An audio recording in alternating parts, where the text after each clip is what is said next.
আজকে যে কথাটা আমি বলতে চাই, চট্টগ্রামকে বাঁচালে বাংলাদেশ বাঁচবে।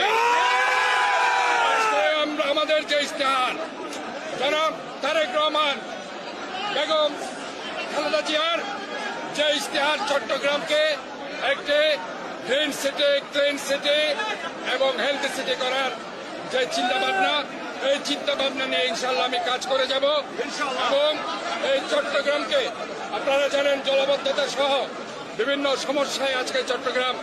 আমি বলতে চাই চট্টগ্রামের ইনফ্রাস্ট্রাকচার আপনারা ডেভেলপ করুন, চট্টগ্রামকে আপনারা বাঁচিয়ে রাখুন। ইনশাল্লাহ চট্টগ্রাম বাঁচলে বাংলাদেশ বাঁচবে।